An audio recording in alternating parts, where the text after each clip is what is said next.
Bienvenue dans cette nouvelle revue de moi-même, Raph Laurent-Duc. Cette fois-ci, Impactor en Decepticon avec les Stickers Star Axe qui vient d'un 3-pack du nom de Fan Vote Battle 3-pack, trio choix des amateurs. Et c'est un de mes amis qui se l'a acheté et était aucunement intéressé par le Impactor vu qu'il y a la version Mastermind Creation comme moi. Il était beaucoup plus intéressé avec l'invisible Mirage et aussi Aragon qui est un repin de COG. Alors, il me l'a vendu avec la boîte, ça c'est le Mirage normal. Et justement, la première fois qu'on a eu les annonces de Warforce Batron Siege, ça a commencé par un vote entre plusieurs personnages. Et celui qui a gagné, c'était Mirage, qui est un Autobo, et Decepticon Impactor. Et j'avais voté pour lui en mars 2018. Et maintenant, j'ai au moins un des personnages qui est tout simplement Impactor, le chef des Wakers, qui est surtout connu avec les BD AEW. Et c'est la première fois qu'on a justement dans cette gamme-là un combat sur les boîtes entre deux personnages et même trois personnages vu qu'il prend les pièces d'Aragon ici. Fait que on a Mirage qui prend la petite voiture qui se transforme en bouclier et justement il y a un des bras, qui a un des flingues aussi à terre et le reste est sur Impactor, ce qui veut dire qu'il peut prendre les cadavres des autres personnages de l'autre camp et se battre contre justement leur ennemi juré, ce qui est une excellente idée. C'est ça le but aussi de cette gamme-là, c'est montrer avec les Weaponizers depuis le début. Mais là, ils montrent vraiment en image et honnêtement, cette petite image-là, je vais le découper puis je vais mettre ça sur mon mur, c'est fantastique. À la gauche, on nous montre justement la ville de Yacon un peu dévastée, il montre l'arche qui est au point de départ. L'image, on l'avait déjà vu justement sur la boîte de Jetfire et il est aussi sur Omega Supreme. Alors, l'arche est montrée vraiment comme, admettons, dans le jeu Fall of Cybertron et non autour d'une bulle comme dans l'anime G1. Et c'est aussi mentionné leur classe à tous les trois de luxe. À la droite, comme d'habitude, le poster promotionnel de la gamme qui est juste magnifique. Sur le dessus, je peux vous montrer enfin la forme de la boîte, un genre d'estrade. C'est magnifique, fait que les personnages sont vraiment sur un angle. Symbole Autobo et Decepticon, Transformer, Warforce, Cybertron Trilogy. Je l'ai déjà utilisé pour faire une photo d'un concours. J'ai perdu le concours, mais ça fait quand même une belle photo. Fait que j'avais mis Optimus et Megatron sur le dessus. Bien entendu, Optimus à gauche et Megatron à droite. Dit que j'ai perdu un concours. Tabarnak! Au landau, il montre les mêmes détails que les boîtes normales, fait qu'on a le nombre d'étapes, les deux modes. Bien entendu, Aragon peut se désassembler et former plein d'armes. Justement, une chose que je remarque sur Mirage, c'est bien entendu le numéro 26 ici sur le torse, qu'il n'y a pas sur le jouet original, fait que ça fait différent, des détails différents. Et bien entendu, le plus intéressant, c'est ici Impactor, symbole Autobo, à gauche et à droite, et justement leur numéro de cette gamme-là, 55, 56 et 57. Pour les plus ignorants d'entre vous, le personnage d'Impactor a été introduit dans les BD Marvel il y a 35 ans. Justement, c'était le chef des Wakers. Il y avait un mode alternatif comme un genre de tank antigravité, genre qui flottait. Et justement, il est revenu depuis quelques années avec les BD AEW en tant que, encore, chef des Wakers avec un look très différent. Et aussi, Mastermind Creation ont sorti leurs jouets. Alors, c'est un personnage qui apparaît justement dans les vieilles BD, mais que Hasbro n'a jamais fait d'une façon officielle, sorti massivement. Ils l'ont fait avec justement un repin d'Onslaught Warforce Cybertron, fait un combiner Wakers, qui n'est pas une mauvaise idée, mais c'est tout simplement repin, remodelage des Combacticons, Generation, mettons, Warforce Cybertron, Fall of Cybertron, bref. Et justement, il y a aussi un exclusif en repin de Rook, et aussi, c'est tout, je crois. Bref. Impactor est un de mes personnages préférés depuis une couple d'années, on va dire, hors média, hors film, hors série, vu que je m'apparais justement dans un de ces médias-là. Fait que si vous voulez le découvrir, c'est seulement dans les BD. Impactor a toujours été un tank dans les BD, que ce soit Marvel ou AEW, mais il reprend pas, admettons, le même design du tank. Fait que dans les BD Marvel, comme je disais, c'était un tank anti-gravité, que le devant du torse était le devant du tank. Par contre, il y avait ce canon-là. Ce canon-là, c'est vraiment lui et lui seul que ce genre d'arme-là. Ici, fait que aussi les BD AEW, c'était un tank en forme de carré qui était très différent, que je vais vous comparer plus tard vu qu'il est 100 fois moins tant que moi. Et justement, ce tank-là, je l'aime vraiment pas beaucoup. J'adore les tanks cybertroniens, mais je le trouve vraiment pas si fameux que ça. Premièrement, la tourelle est gigantesque, mais vraiment trop grosse. Ça aurait été parfait pour un classe voyageur, justement, c'est un classe de luxe. Fait que on a ici la base du tank qui est quand même très petit, très mince. J'haïs pas, vraiment pas. Mais tu sais, ça aurait dû être un voyageur tant qu'à moi, ça aurait dû être beaucoup plus large ici. La base du tank qui, je vous mentirais pas, ça me rappelle, mettons, un tank terrestre un peu Abrams. Disons que les sièges sont basés sur du cybertronien, mais il y a quand même du futuriste. Ici, c'est vraiment du cybertronien, mais tu sais, la base du tank me rappelle un tank humain, mettons, bien entendu, avec un design différent. Il n'y a pas de tank humain avec des canons comme ça, des genres de tourelles. Mais tu sais, ici, il dirait vraiment une petite ouverture pour les pilotes, copilotes, admettons. Je sais pas s'il y a des tanks humains avec 4 chenilles, là. En tout cas, bref, c'est pas plus grave que ça. Fait que, aussi, le canon ici est trop court. Fait que, tu sais, la tourelle est gigantesque, mais le canon est trop court, fait que ça dérange vraiment. Pour ce qui est de la largeur, ici, c'est correct, mais c'est vraiment trop court, même qu'il est peut-être 1 mm de moins que ici le pare-choc. Et justement, le pare-choc, c'est une caractérisation d'impacteurs dans les BDW qui sont terminés il y a plus 1 an. Il y a quelque chose de genre de pelters. Fait qu'ici, on a une imitation un peu de tout ça en plus cheap. Ça rappelle un peu aussi Brawl, l'univers du Beavers. Pour ce qui est des couleurs, ça respecte le schéma de base de ce personnage-là, surtout du jaune et du mauve. Fait qu'on retrouve du jaune qui est peint ici, admettons. Ici qui va former le torse, derrière la tête, ici sur le canon, ici aussi, et aussi là avec du noir qui est peint. Et tout ce que vous voyez ici, noir et jaune, admettons, ces formes-là, c'est tous des stickers, sauf ici, sur chaque bord.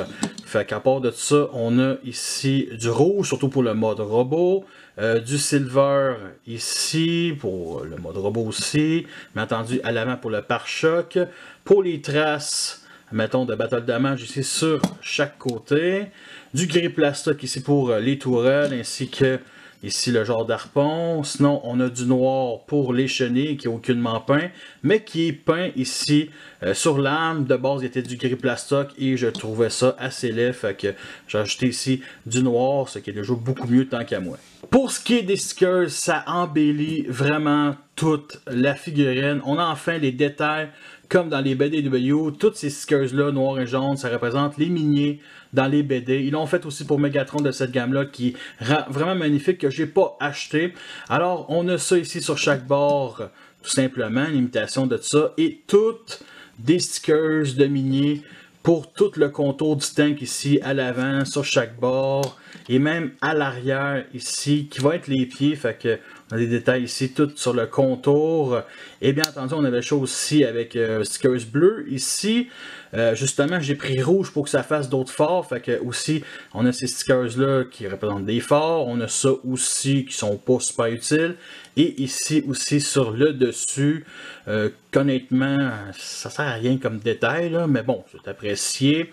Et justement, j'ai mis un sticker de symbole Decepticon ici comme ça.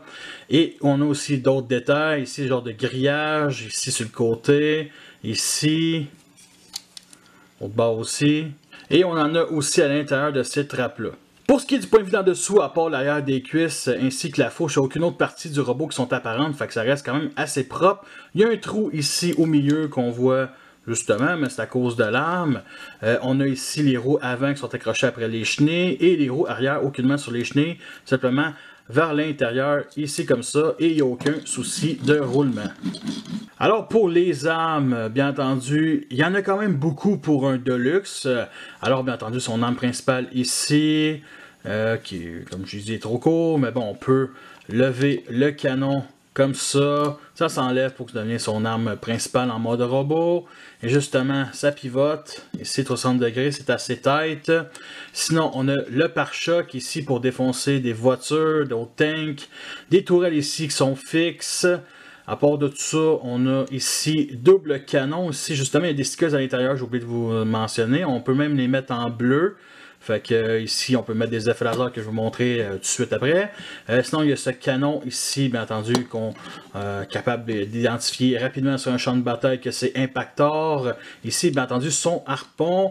Alors, son harpon, il y a deux pegs 5 mm, dont on peut en mettre un ici comme ça. Et justement, ça monte comme ça parce que la main touche ici. Fait que, tu sais, on peut même faire ça. Ça se pivote bien entendu, on peut le mettre l'autre bord. Et la figurine est extrêmement garnie de pegs 3 mm et de trous 5 mm pour mettre des effets laser. Sérieusement, il va-tu survivre à ça? Sûrement pas. En comparaison avec le tank de Skytrade alias Flywheel, Brown qui est aussi un classe de luxe et Megatron de classe voyageur. Alors je continue à dire qu'il serait dû être un classe voyageur. Peut-être un peu moins massif que Megatron, ça m'aurait pas dérangé. Mais honnêtement, en Deluxe, no fucking way. Vivement un oversize, là, je ne dirai pas l'oversize vu qu'il n'y aura pas de stickers d'oversize. Mais vivement un oversize pour ceux qui sont intéressés par le personnage. Et je ne voulais pas passer à côté d'une comparaison avec Impactor de la compagnie Masterman Creation, justement, alias Spartan ici. Fait que vous voyez la différence, vous voyez ici la ressemblance, comme les genres de phares ici de couleur silver sur la tourelle. Justement, on a aussi le pare-choc pour défoncer l'ennemi, des doubles canons ici sur chaque bord. Ici, sur la version Masterman Creation, on a toute, mettons, la chenille qui traverse à l'intérieur du tank pour que ça soit les extrémités qui forment des genres de roues, qui est une idée géniale. Ici, on a quelque chose de plus classique, mettons un 4 chenets, un genre de H-tank, mais sans la forme du H. Et bien entendu, j'apprécie aussi le fait que Hasbro, ce canon-là secondaire soit pas l'arme principale. Peut-être que ça aurait dû être ça parce qu'ici c'est déjà très court, mais la version Masterman Creation, ça c'est vraiment le canon principal. Alors ces deux versions-là, tout simplement dans mon univers, ça c'est la version Decepticon, la version Impactor qui est jeune, et ça c'est la version vieux en pleine guerre civile sur Cybertron. Fait que sérieusement là, wow! Nous sommes rendus à la transformation qui reste quand même très simple, mais beaucoup plus compliquée que les autres sièges normales. Fait que je considère que c'est quasiment le deuxième puis le troisième meilleure transformation de la gamme siège tant qu'à moi. Alors toute la base du tank ici va former les jambes et tout le haut ici va former bien entendu le haut du corps tout simplement. Bien entendu la version Masterman Creation est un peu ça, disons que on va dire la pelle à l'avant de la version MMC, ce sont les bras, fait que c'est un peu différent, mais ça j'aime bien, ça fait différent. Fait que première étape, on vient ici d'éclipser ce qui va former le pied, comme ça, et on déploie vers l'extérieur comme ça. Maintenant, on descend tout ça, comme ça, et on vient placer ici comme ceci, et on vient simplement l'installer de même, et on déploie, bien entendu, le pied. Ensuite, on vient tout descendre ici les jambes, et on clipse à la taille, comme ça, on sépare les jambes, et ça nous fait un petit fan mode ici, tout simplement une tourelle. On détache ici le genre d'harpon et on déclipse ici tout le panneau, comme ça.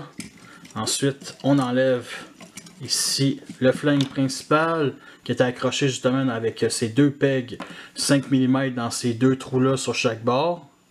On déploie ici l'épaule vers l'extérieur, on le descend, on pivote 180 degrés ici l'avant-bras, on déploie la main et on clipse ce panneau-là avec ce peg-là ici dans ce trou-là et non celui-là.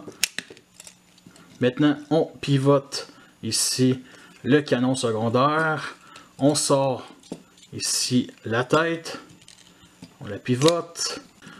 On peut installer ses armes, son arme principale ici, et bien entendu son harpon pour l'instant ici sur le canon.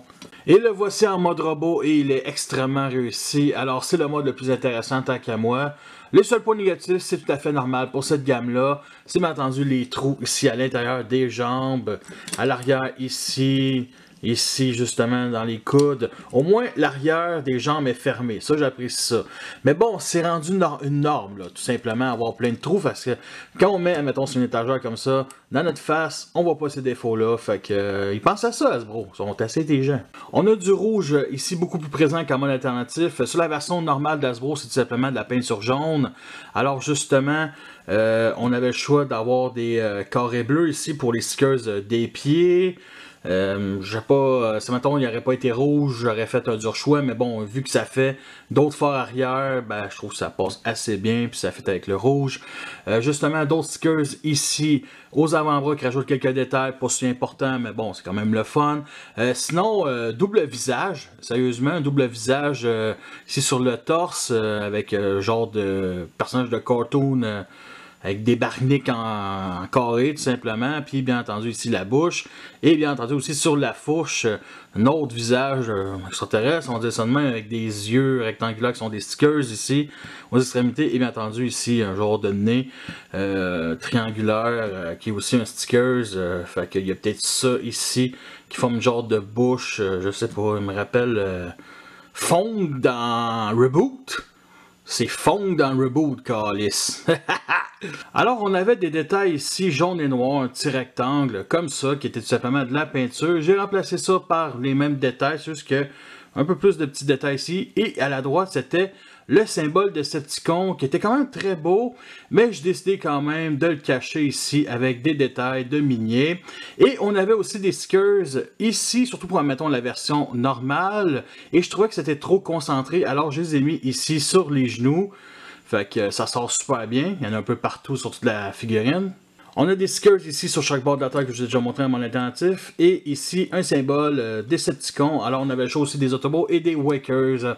Alors, pourquoi j'ai laissé en Decepticon? Bon, le jour où il y a eu le vote en mars 2018, il y avait mentionné que Megatron a engagé Impactor et ses Wakers en tant que mercenaires dans la guerre civile. Et je trouve que c'est quand même une bonne idée. Par contre, moi, ça vient pas de là, ok? Disons que Impactor et Megatron se connaissent avant la guerre. Okay? Pour moi, ce sont, dans mon univers à moi, ce sont deux personnages qui ont le même point de départ, mais qui ont deux destins différents. En gros, Impactor suit Megatron. Dans la Reine, admettons, oui, c'est carrément le second de Megatron avant que ça soit d'autres personnages populaires, mettons. Et à un moment donné, pendant les guerres civiles, ben, il se délaisse de Megatron et devient le chef des Wakers pendant les guerres civiles. Il continue quand même à avoir son symbole Decepticon.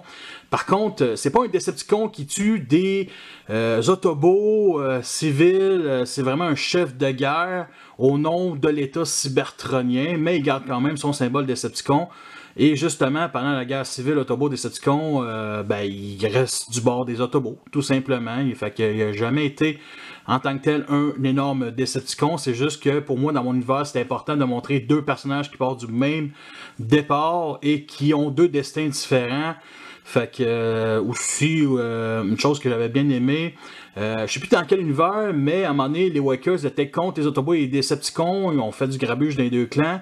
Puis à un moment donné, ils se sont rendus compte que les valeurs des Wakers rejoignaient ceux des Autobots, ce qui est un peu retardé. J'aurais pu utiliser ça comme, mettons, élément de base dans mon univers. Mais je préfère que ça soit deux personnages du même point de départ, mais deux destins différents. Je trouve ça quand même assez intéressant. En tout cas, une des raisons principales pourquoi tout le monde veut ce jouet-là, c'est tout simplement cette tête-là qui est inspirée des BD AW, un casque de Spartiate carrément. Elle est magnifique, la peinture jaune justement, la peinture mauve pour la crête, ici un visage de couleur silver, des optiques bleues et non vert comme la version Masterman Creation. Je préfère cette tête-là que la version Masterman Creation tant qu'à moi. Et la version normale, c'est une tête très différente, très boccale, on va dire ça de même, qui rappelle bien entendu les BD Marvel qui datent de 35 ans. Et honnêtement, celle-là est bien mieux. Là.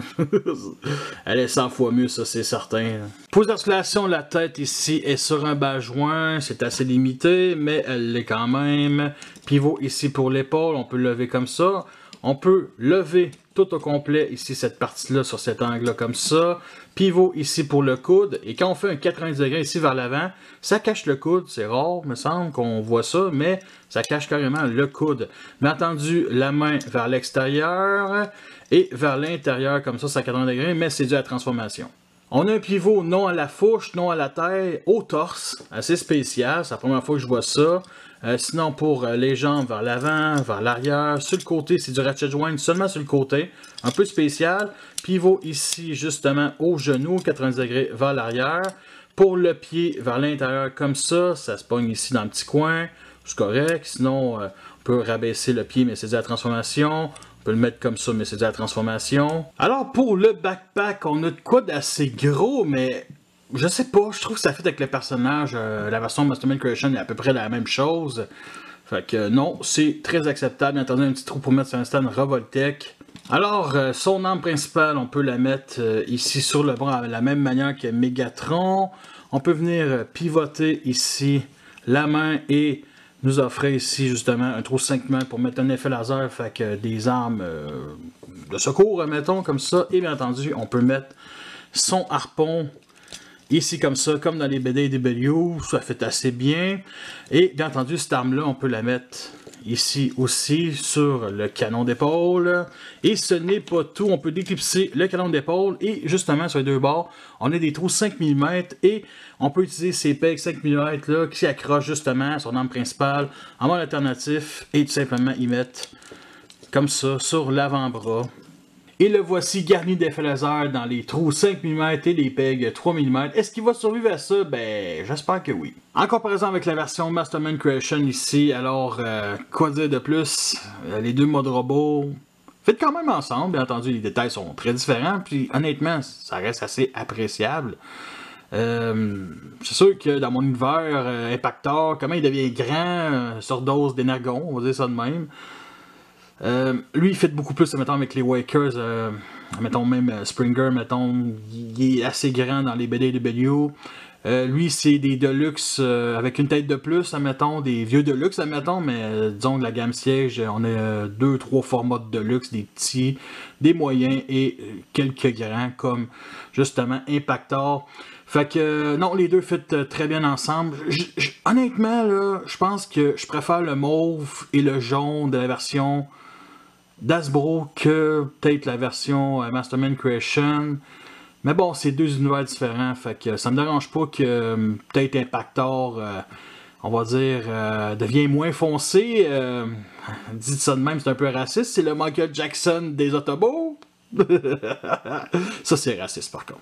Avec Bront ici qui est un petit Deluxe et à la droite Megatron de classe Voyageur et je trouve quand même que ça fait assez bien. Et avec le seul autre Decepticon qui est à peu près la même taille, Spinister, que si tout va bien, ça sera ma prochaine revue. Voici le genre de pause qu'on peut faire. Nous sommes rendus à la fin de cette revue, j'espère que vous l'appréciez, vous avez les pour et les contre, alors je vous le recommande, sérieusement. L'énorme problème, c'est qu'il vient d'un 3-pack qui coûte quand même assez cher. Mettons sur Amazon, il vaut 100$, avec les taxes 115$, justement. Mon ami me l'a vendu 38$, qui est un excellent prix. C'est comme je disais, 35$ de prix initial, la version normale si j'aurais pris sans spécial. Fait que pour 3$ de plus, j'ai une tête ADW, un camo ADW. Par contre, les stickers, c'est quand même assez cher, 6 US. C'est cher, sérieusement, les stickers Storax, là, mais ça reste vraiment du bon calibre. Alors, justement, comme d'habitude, ma galerie photo sur Facebook, le lien en dessous dans la description, vous voulez tous m'encourager. Vous savez déjà tout ce quoi faire, fait que merci à tous d'avoir écouté cette revue-là. Fait que sur ça, je vous laisse et à la prochaine.